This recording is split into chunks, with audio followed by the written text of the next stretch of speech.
Another fascinating episode. Dan he's funny. It's funny. He's charismatic, and you can see why various science fiction actors and technologists want to spend time with him and with his group. And honestly, D&I convention, or sorry, I'm misquoting it, but it sounds like fun. I kind of want to go. Yeah, it does sound like fun. And what is it? Inclusion, D and I something called Diversity and inclusion. The point is, Gaaays in space, and you're going to find out what that means. What a lovely human being. I think you're really going to enjoy this conversation. There's a little bit of controversy to keep you interested in case you want to know, the scuttlebutt. There's some scuttlebutt. And what a charming man, and his aspirations for fandom and as a representative of science fiction, gaming, and conventions. I think the future bodes well for this gentleman. I certainly hope so. So enjoy this ride. Support Blast, Compton Cowboys. Subscribe, pin us. Enjoy the ride. C'est ça, non? Blijven. Bestuur zeker wegen dem. Yo iets niet, joh. Two outlaws on the lam, taking the back roads through America. You can't drink enough coffee for this show. And now it's time for Monday Madness with the Moped Outlaws, Greg and Marc. And we're live with another ride with special guest Dan Deevy, who is the founder of Gaaays in space. Nice. Well done, boys. Well done. Yes. All right. Now, I'm expecting a very fun episode here where I sit back and watch you two Star Wars geeks geek out and enjoy the entertainment. But before we go there, when we weren't recording, I brought up this site, Dan Deevy Lies. And you said, yeah, you were comfortable bringing this up. And first of all, and this may sound like you're talking to a cis white old man male. So there'll probably be a lot of foot and mouth, like I mentioned earlier, and generalizations that are inappropriate. But one thing that comes across about this website, it's very catty. You think? It's also very, very fictional. Like, I'll give it to him. The dude is creative. Like, people who can take a kernel of truth and then create a complete fantasy around it. It's quite, if it wasn't such an awful thing, it would be impressive. Like, the reason, there's a whole lot of reasons, but one of the reasons why he was able to create that and, spread the lies on social media and all that, is because I'm not good at being an internet troll. He is a master of being an internet troll. And quite frankly, it's not a skill that I want to acquire. It's just, I'm of the generation where if you had something to say about somebody, you said it to their face and you risked getting punched in yours. So you had to really be careful and very selective about who you wanted to talk shit about, because face to face, it's like, all right, I'm going to throw hands. Like, that's fine with me. And, a lot of times that's how you settled things, because trust me, nobody wants to get punched in the mouth. Just nobody does. So you have to really believe in how much you hate that person. But the internet has just become such a haven for absolute cowards to spread lies and really destructive. Like, it's so sad that, there are members of my community who have been, led into literally committing suicide And it's young kids in, oftentimes in high school. And, high school for a lot of people can be the most difficult time, of their lives. And these social, these cyber bullies get behind their screen. And behind their screen, man, do they have muscles. They think they can say anything they want and not give any regard to how it will impact an actual human being. To feel like, one, that you have the right to do this, but also, two, that it is essential and necessary to attack someone, to assault them to the point where they take their own lives. I can't even, what do you guys think about this, by the way? Like, it's so hard for me to process, even having been in the middle of like the worst shitstorm that you could possibly see. So Right. I'm curious what you guys think. Well, I think for me, and Marc and I talk about this a lot, the fragility of humanity in this human life is so easily ignored, and pretty much it is ignored. So I think on one hand, like, there's a plausibility, and of course I'm not saying it's giving them the right to do it, but I imagine that the cyber bullies don't know the impact of the damage they're doing. They aren't cognizant of how much damage they're doing to an individual until that individual takes their life or something horrendous happens. On the other end of the spectrum, they enter the school with, submachine guns and Glocks. Yeah. So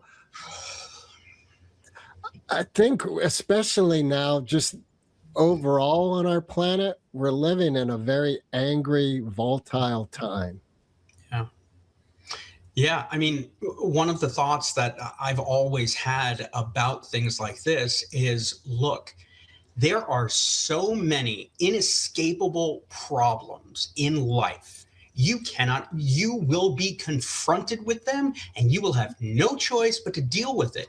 Why the hell create more? Right. Why invite more? Like, freaking live your life, man. Like, try to find some happiness somewhere, somewhere other than trying to tear someone else down. If you can't build something, okay, like, do something else. You don't have to make your bones, so to speak, by bringing someone else down. That does not make sense to me, Or I do appreciate the punk ethos of, anarchy and bring the system down. I'm all for that sort of element of, like, F you. And well, that's so different because, like, my husband always says, punch up. If you don't punch up, put your fists down.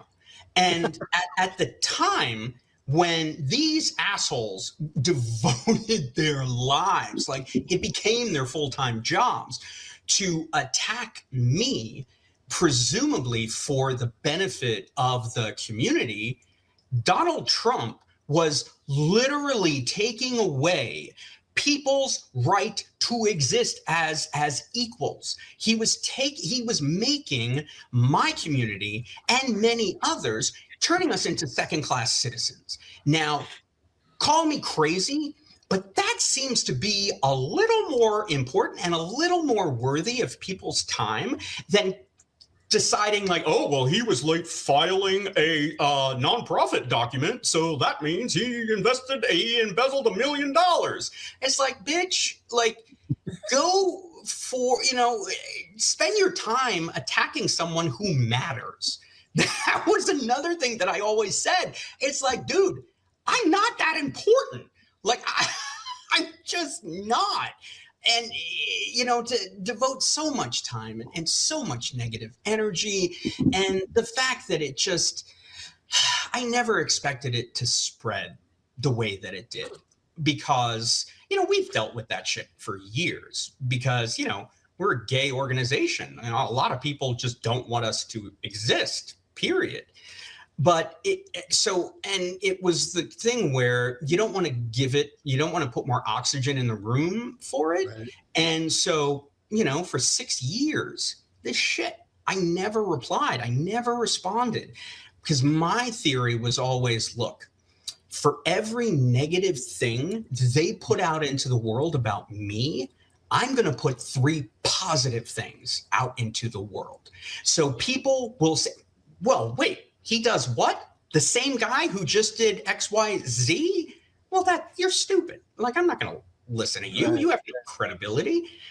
But as time went on and we just, Trump came into office and all of a sudden stupidity and bigotry and hatred were given the A-OK to no longer be hidden. Like, wear it as a badge of honor. You have something stupid to say, something ignorant and completely uneducated to say, sit next to me.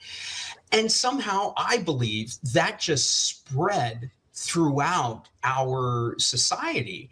And I think most people, such as myself, we don't want to learn how to do that shit better than they do, because it's just, I don't, it's toxicity. It's like, man, that's how you get cancer. Like, I'm very fortunate. I love my husband. I have a great family, and I love what I do.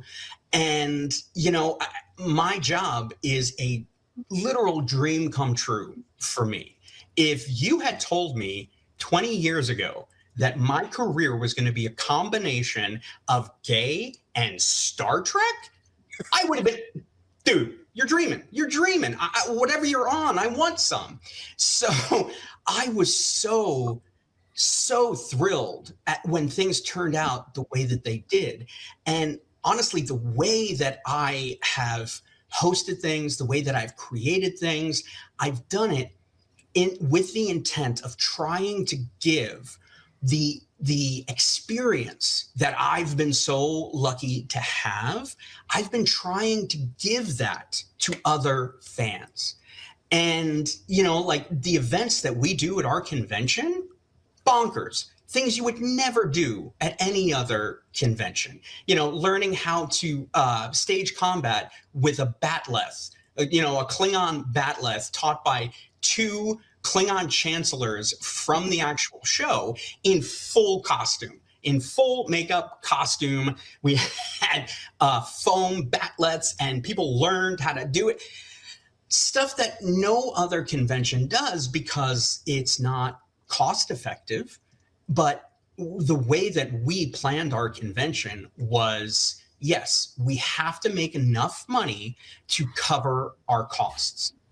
But that was no one's getting rich off of doing a Gaaays in Space event. I don't know, it may come as a surprise to you guys, but there is not, a pot of gold at the end of this rainbow. But we do it because we want people to leave the convention or the party with stories to tell their grandkids.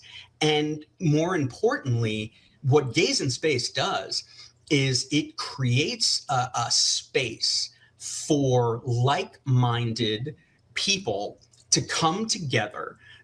It began with the LGBT community creating these events focused around Star Trek. We would bring Star Trek actors. Our community would come, and what we discovered was that other people who were not in the community, some people who believed they had never met a gay person before, trust me, they just didn't know, would come to these events, and they would leave saying, you know what, that gay guy was pretty cool. He was just like a guy, and he knew about Vulcans, like they spoke the same language. They bonded over speaking Trek. And so what ended up happening is, this is super duper cheesy, but people left, changed hearts, changed minds, and they went back to where they lived, that presumably they think there were no gay people. And now that they know a gay person that they think is pretty cool, the likelihood that they will vote for legislation or vote for people who are actively trying to destroy our community is much less, much less.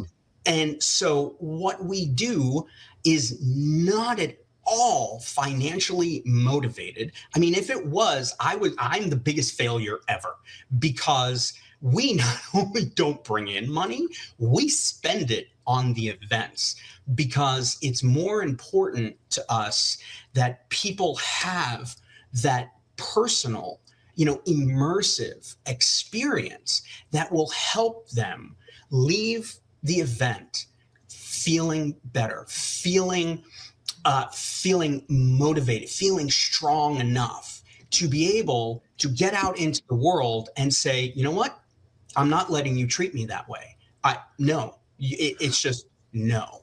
So what we do is so valuable, especially today, that the fact that anyone even close to our community would do what they did is shameful, because they're taking that away from hundreds, if not thousands, of other people.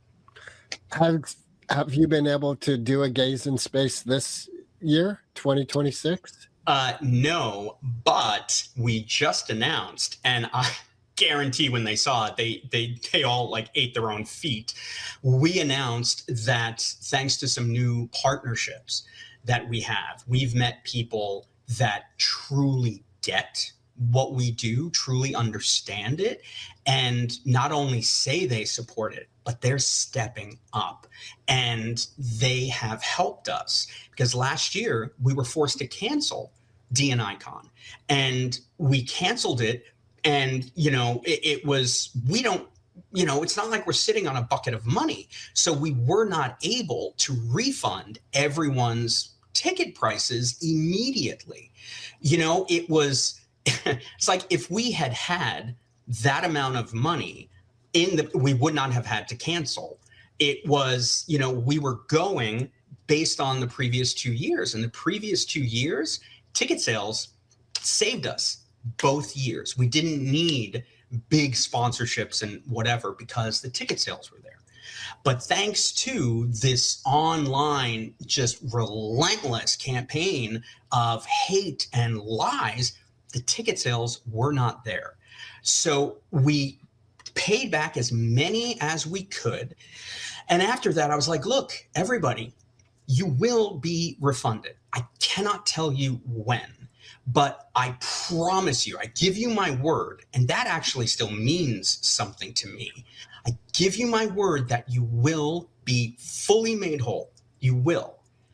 Well, it took 8 months, 10 months, whatever it was, for me to finally find people who got it and were in a position to help.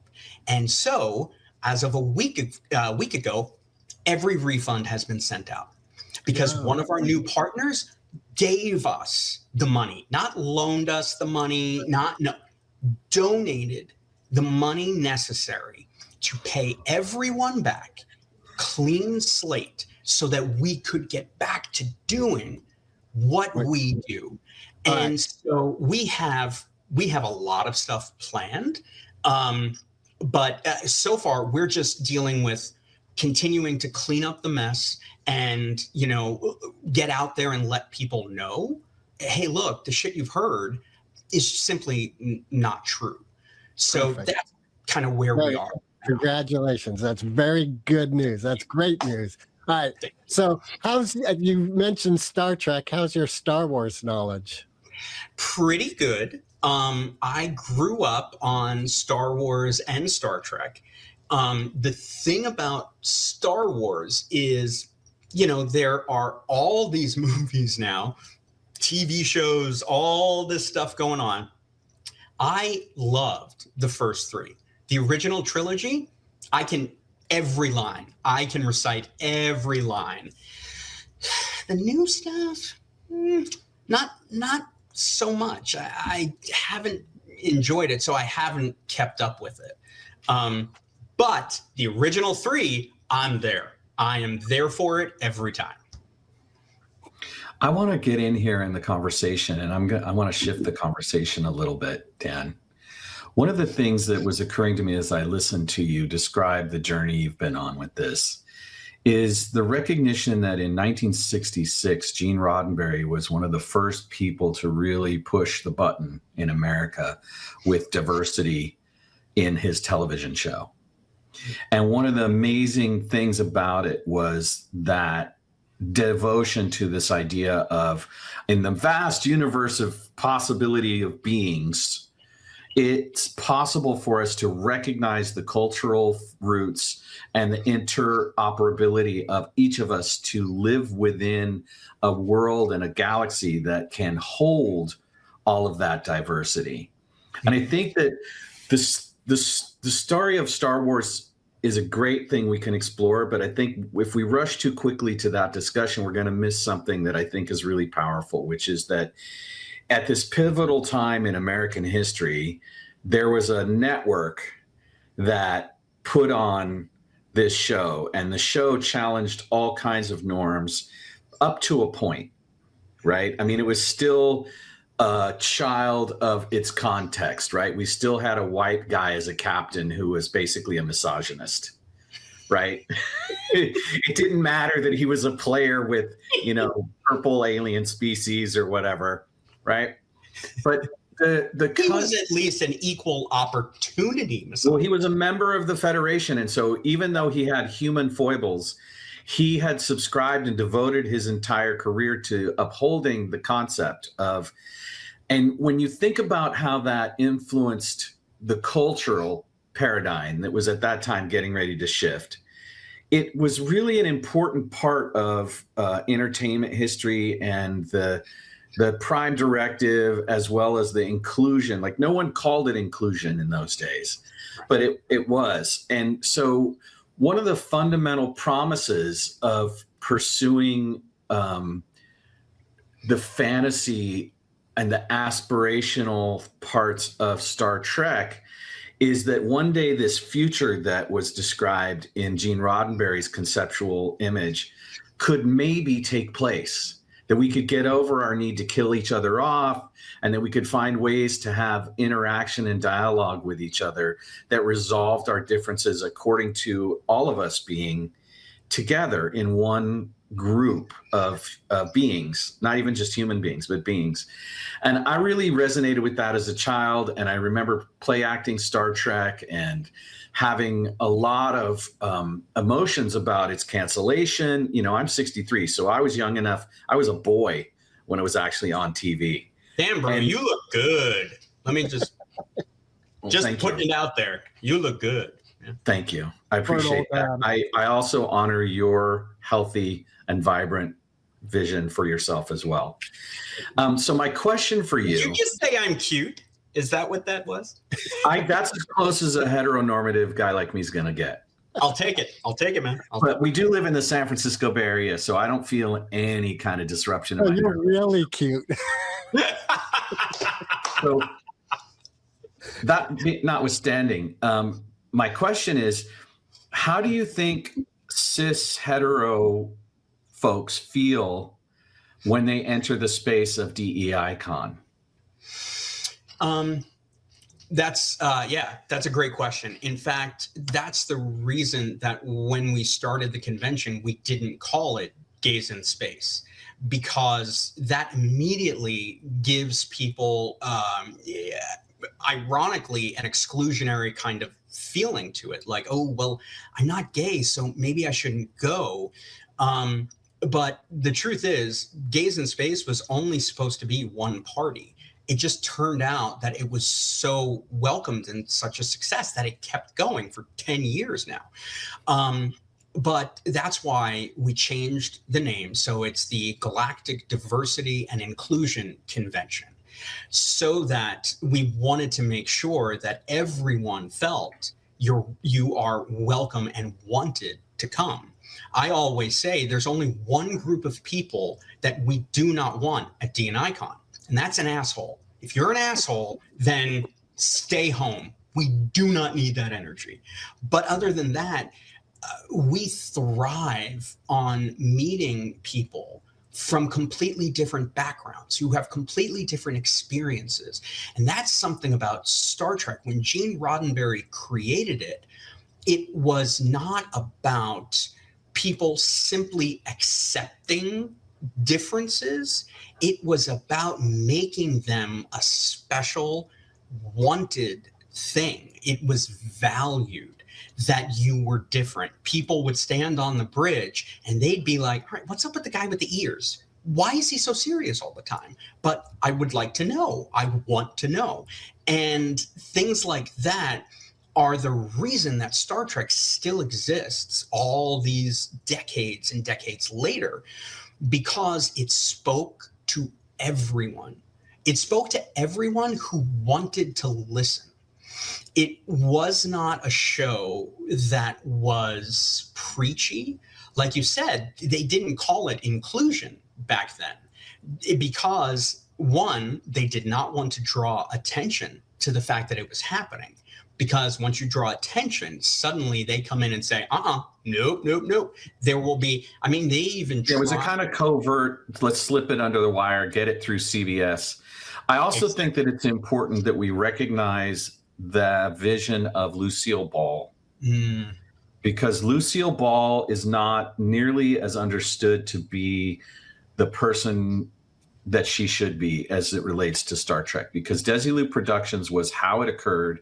Her advocacy for what Gene and the cast and the writers created, and her enabling of the production through whatever cost matrix they were able to establish, is a really important piece. And as just as a figure in human history, she's such a talent. And she's she's one of the first examples of American executive femininity in the TV industry.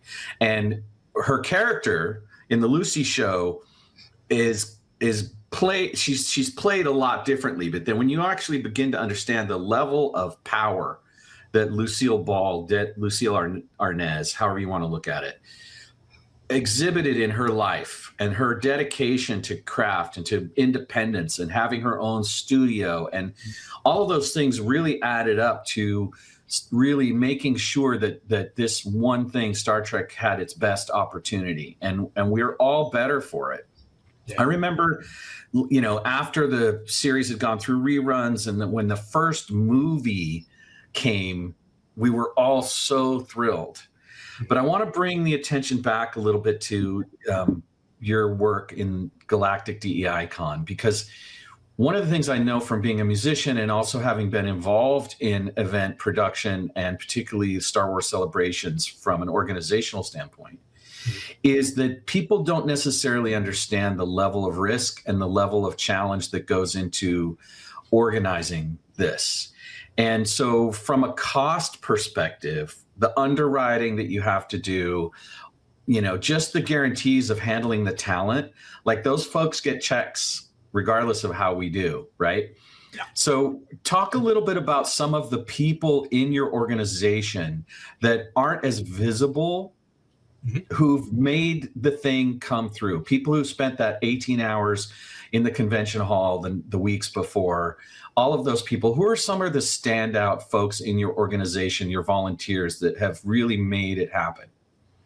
Well, first, let me address kind of the guarantee aspect of having the big name actors show up to your convention.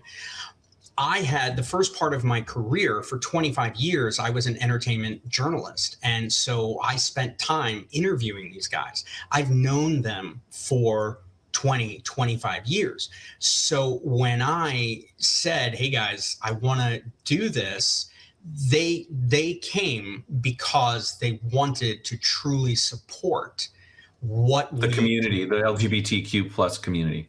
Exactly. And so the experience for them was so different from what they get at other conventions. They were not there to make a buck. They were there to make a difference. And But there's still expenses, right? You still have to take care oh of my it. God, of course. Yeah. This was not Yeah. like I got $1 here, let's make it happen. It was still, incredibly challenging to fund, because especially at the first one, no one thought it was going to be a success. No, everyone, most people said, yeah, let's wait and see this guy fall on his face. They never expected it to be a success, which is why the first year, it was the most positive, the most loving, most amazing time, because no one thought it would succeed. So they didn't take the time to try to stop it. But then after it was such a success, people were like, how dare he? He shouldn't have done that.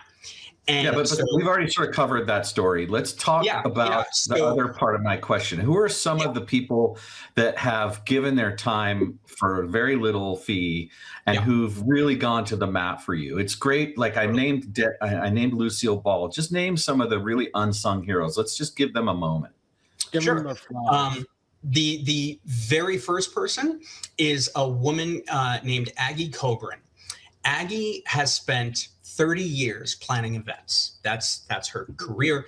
She met us through a space contact because we started doing stuff with the actual space industry, and she met us through them. Now, Aggie has worked with every hotel, every food vendor, everything you could imagine.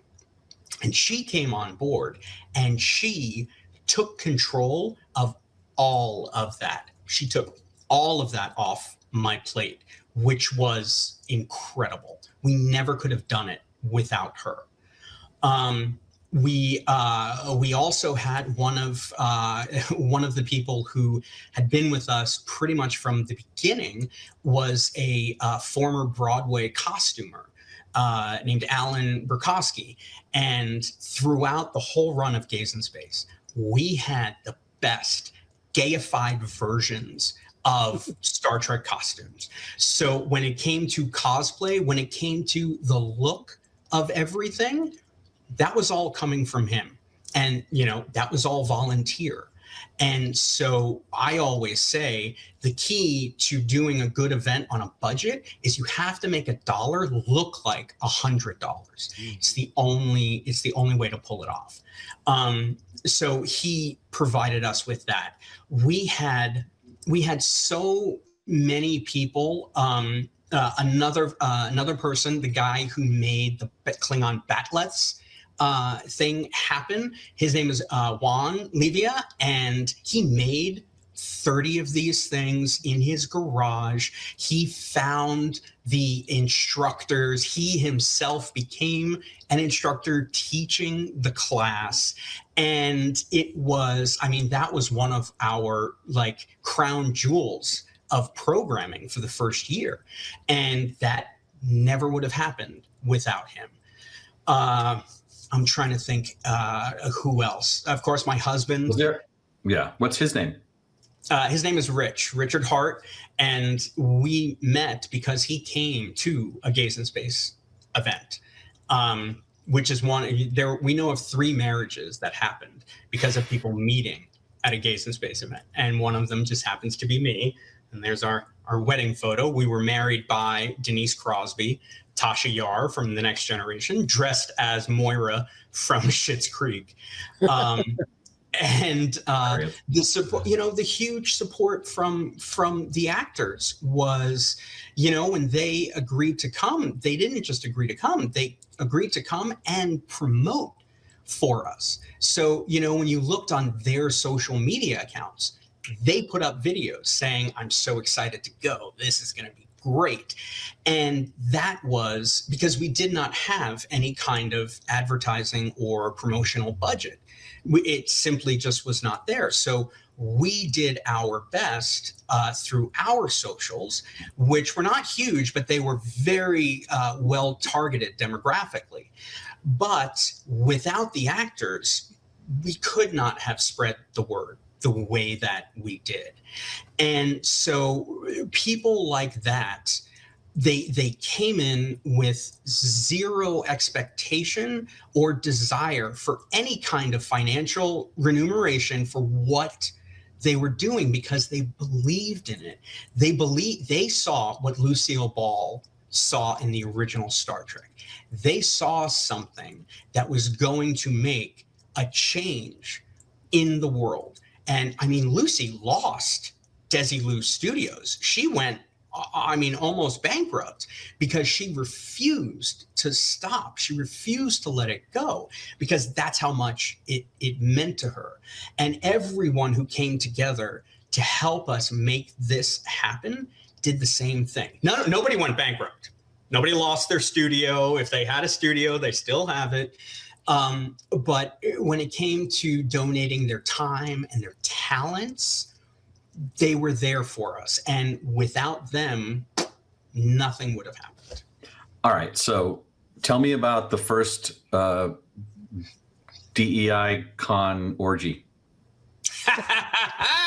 Do you want photos? Do you want photos? No. I have signed. I actually don't want to hear, but I thought it would be a great joke.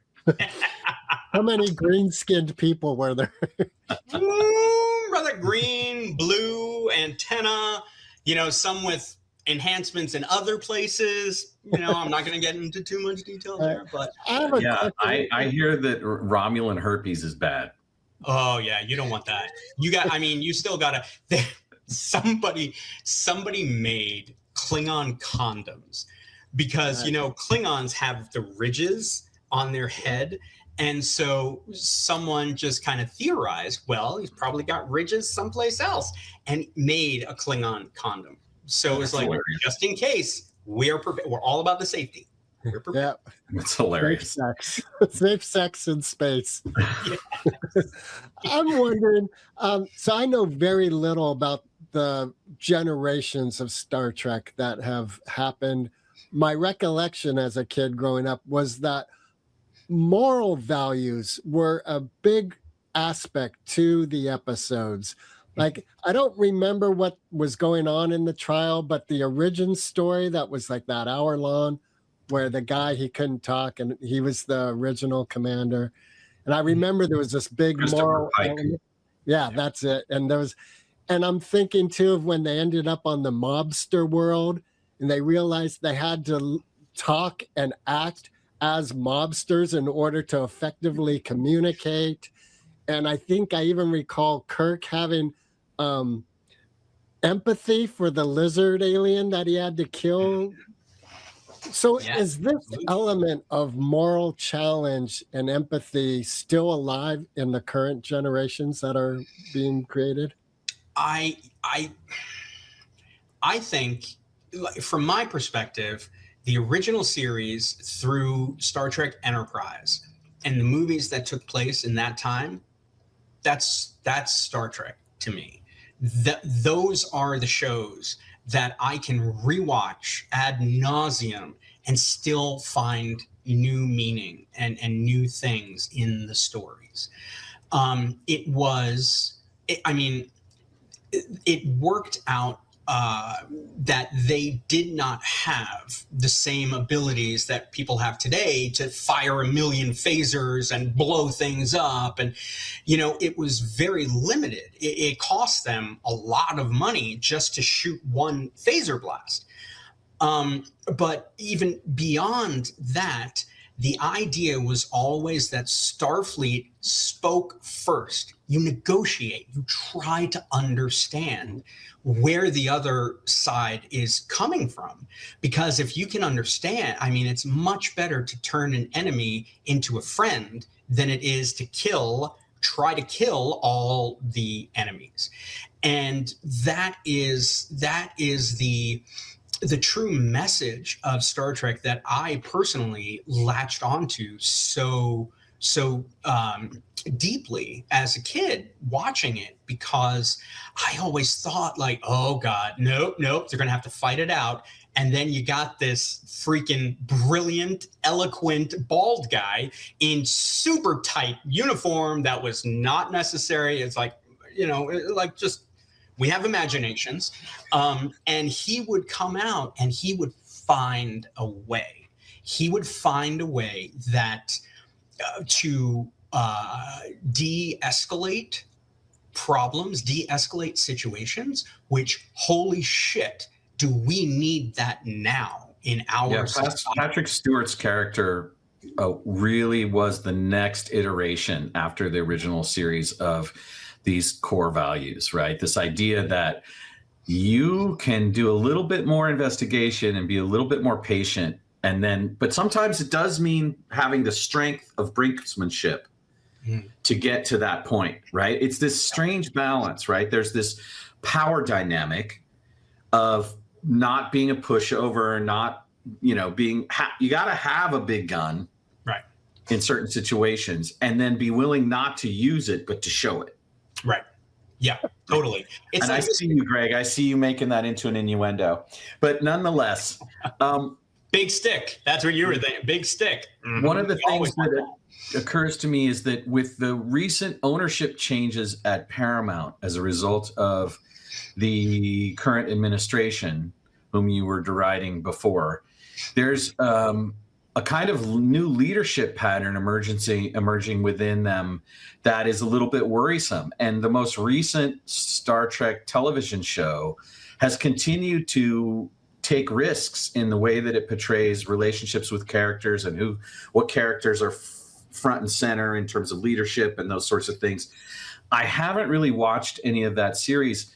What can you tell me about my assumption, my projection, my concern about the way Paramount's being run and whether the current iteration of Star Trek, is it Enterprise again, or?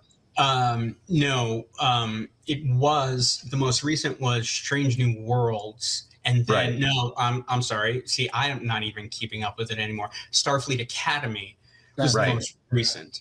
Right. And yeah. So do you think that the new leadership inside of Paramount bodes well or ill for Star Trek? No, as far as I'm concerned, Star Trek is gone, because like I said, it's all about the intention. It's all about why are you telling this story, and now we're telling this story because it will make us buckets of money, because the fandom franchise, is baked in. They just assume that no matter what they put out, as long as it says Star Trek, every fan is simply going to watch it, no matter what.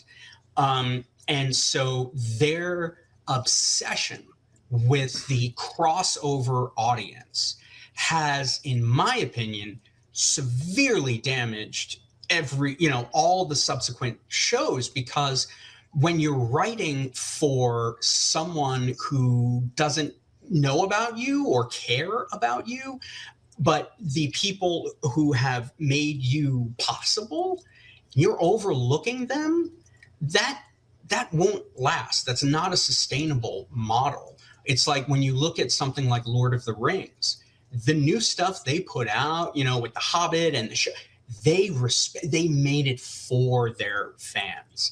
And I'm not watching it, but they don't need me to watch it. They need to keep their core fans happy. And so with Star Trek, they've only done that with the animated series Lower Decks. When Lower Decks came out, wow, it was hilarious. Oh my God, the Easter eggs for true. Everything about that show was made by a fan for fans. And the reason that could happen is because it was an animated show.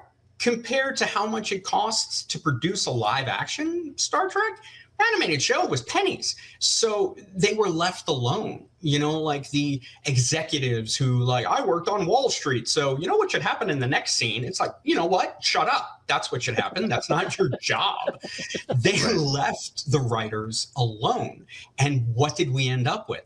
A wonderful love letter to the fans. And if that had happened more frequently, Star Trek would be flourishing. There's no reason why it shouldn't.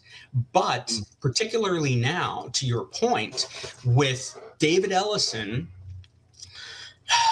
suddenly, taking over, he will, and I believe, he's already said it, because why not? That, it's too woke. Star Trek shouldn't be woke. It's like, have you ever seen the show? Have you ever watched the original? That is the original woke show. And it shouldn't get into politics. Oh, really? So what do you mean? Like, if all you want is space battles, then make a show about space battles and call it something else. Yeah. It doesn't have to be Star Trek. Leave Star Trek alone. But they won't. They're going to milk the name for everything they can. And I predict and can almost guarantee that any Star Trek that comes out of Ellison's leadership is going to be much whiter. It's going to be much less.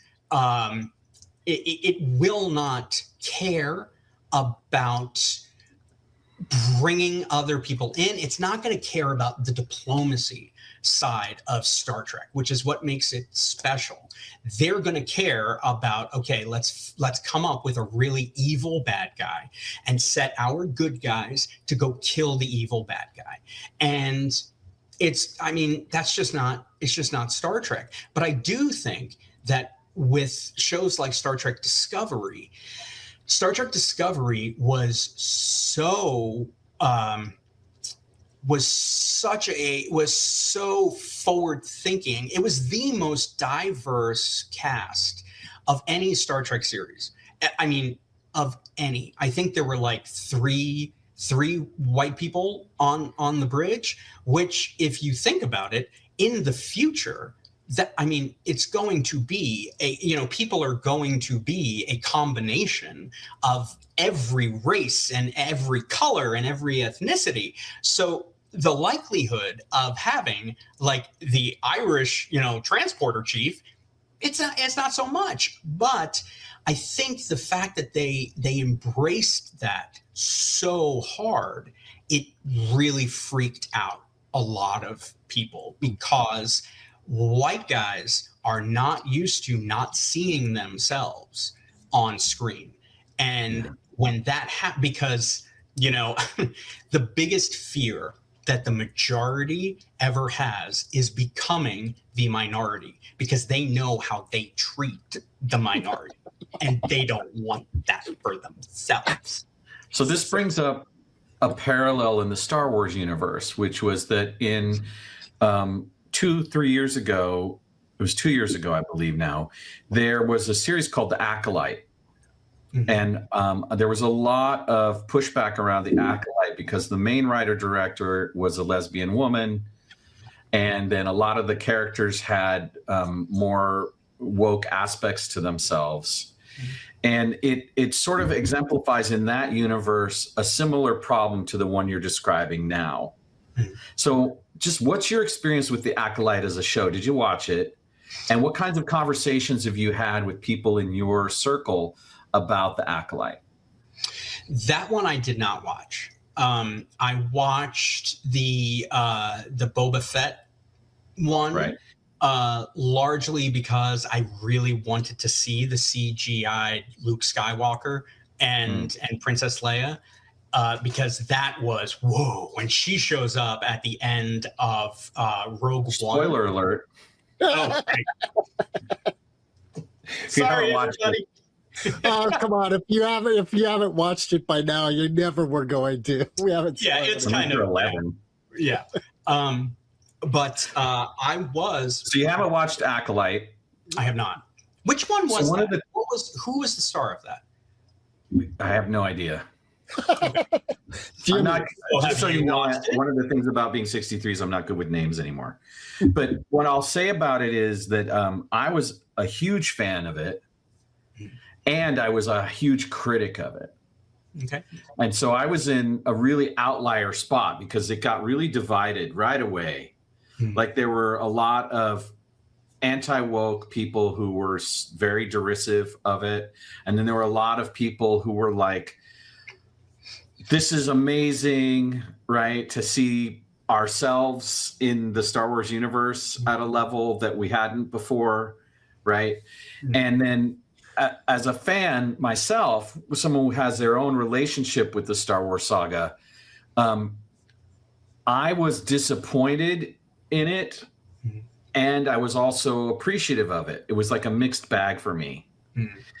I would say my biggest takeaway is that the person who wrote and directed it was making their first foray into serial television. And there was enough promise in it that seeing a second season and seeing the level of maturity in terms of the way her production team and her storytelling would have grown and become more competent would have been really helpful. And so I'm in the camp of I would like to see a season 2 of Acolyte, but not for most of the reasons that other people see that, right? It's sort of weird. I'm in a sort of alien zone, for lack of a better term, of why. But I think, Dan, it'd be really important for you to go back, and I'll tell you why. Some of the choreography is phenomenal. The other, is that I watched it and I said, that's a fucking Star Trek set, right? The level of camp and bad rocks that were made on the stage, right, was just so awful. And so it was disappointing on one level, but it was also like I loved it for that reason too, because it was like clear that it's like, all right, we're gonna do our best within a limited framework, right? And it's unfortunate because it missed the mark in terms of scope, in terms of the way cinematic Star Wars experiences are visually. In many ways, it missed the mark. But in terms of storytelling and acting, there was a lot of richness to it. And it began to play with a really important area, which is this edge zone between good and evil, and how we all carry good and evil in ourselves and the battle we have with that. Go ahead, Greg. Yeah, so this question has been percolating for like 40 minutes. You were talking about like no assholes are wanted at the con. All right. And we're talking about moral values. And Marc, you just said this edge of, was Khan an asshole? Oh, well, you can totally be an asshole character, because one of the beautiful things about Star Trek, I always say we as fans are so fortunate because virtually all of the actors are not dicks. They're all wonderful people. No, but as that character Khan, would you classify that person, the character, as an asshole? No, he was a product, I believe, a product of his time, and he was someone who chose the wrong side. He did not believe in anyone else's ability to lead humanity. And so he said, I'm the only one. I'm smarter. I'm eugenics. I've been bred to be better than regular humans. So no one is as smart as I am. So everyone, you just need to stop and you need to listen to me. And when, the normies were like, no, that's not how this works. He said, well, I guess then I got to kill you, because for the sake of everyone else, every villain thinks they're a hero. In their minds, they believe they're the hero. And for Khan, I believe he did what he did because in his mind, it was the only way to save humanity. Because at the time, humanity was, World War III. Yet again, we're on the brink of destruction and killing ourselves. And so he wanted to stop that. And then when he shows up in the Wrath of Khan, the movie, he is such a bitter, angry man because Captain Kirk beat him when in the original series, Kirk beat him, which he could not process. Like, how can I'm so much better. But Kirk beat him. And rather than imprison him, Kirk said, I'll give you a harsh planet to live on, to rule over. Let's see what you do with it. And one of the crew members, one of the officers, fell in love with Khan, and so she went with him. Well, they're on this planet. The planet gets hit by an asteroid or something and becomes desolate, and she died. And so not only now has Kirk defeated him, he blames him for the death of his wife. And so that whole movie is all about, I'm going to get you and I'm going to make you pay. And I don't think there's anything more base but more human than that feeling. Yeah. While we have time, since we're running out of time and we're going to have to transport off this rock soon,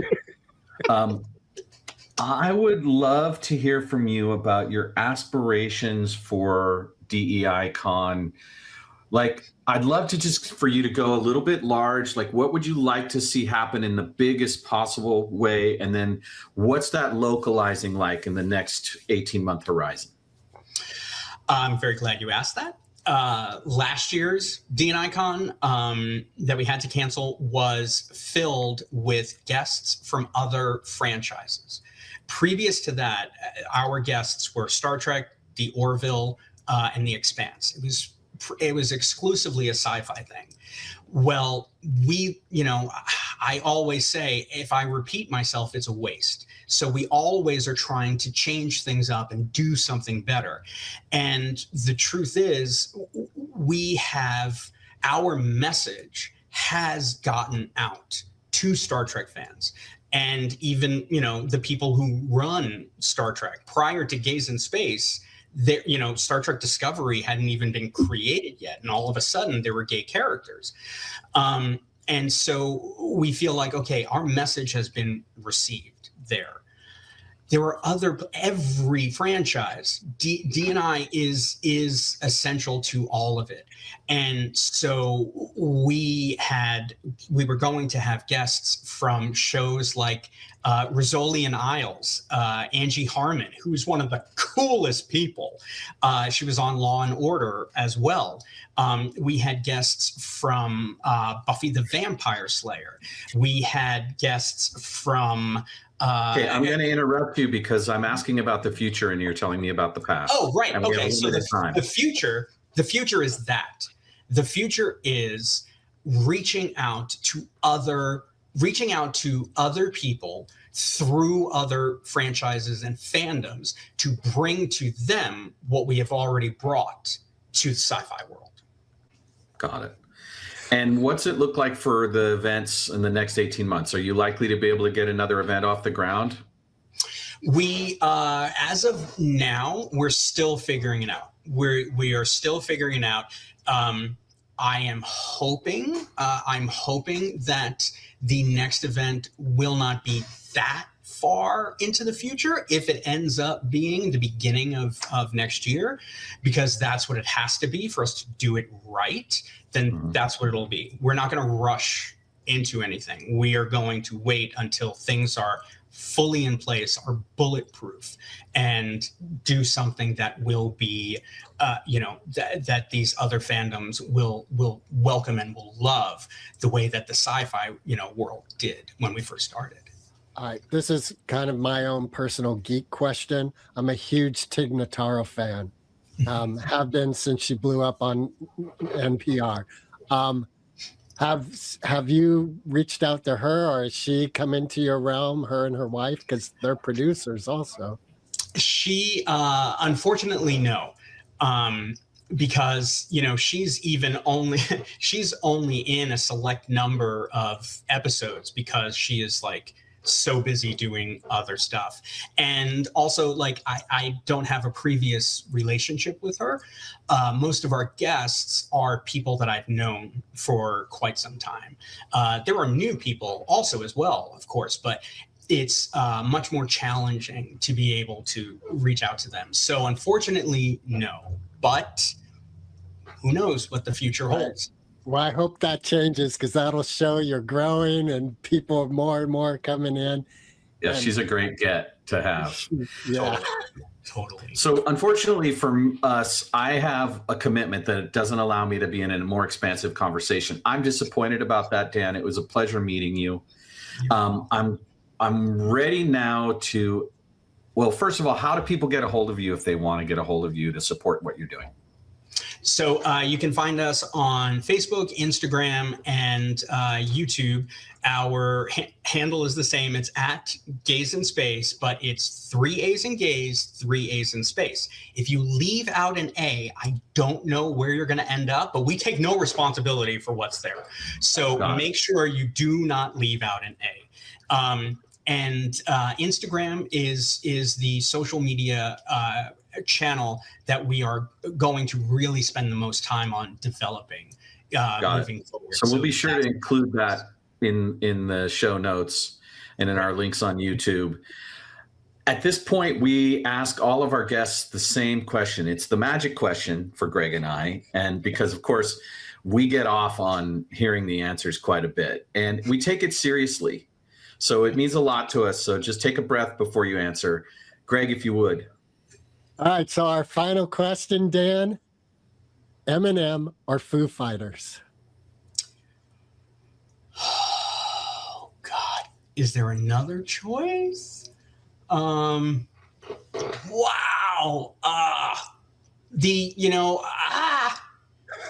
The Staten Island 90s kid in me wants to say Foo Fighters, but Eminem has, I feel like he's accomplished more and he's broken boundaries, like, a white boy being that successful. God. All right, fuck it. Eminem.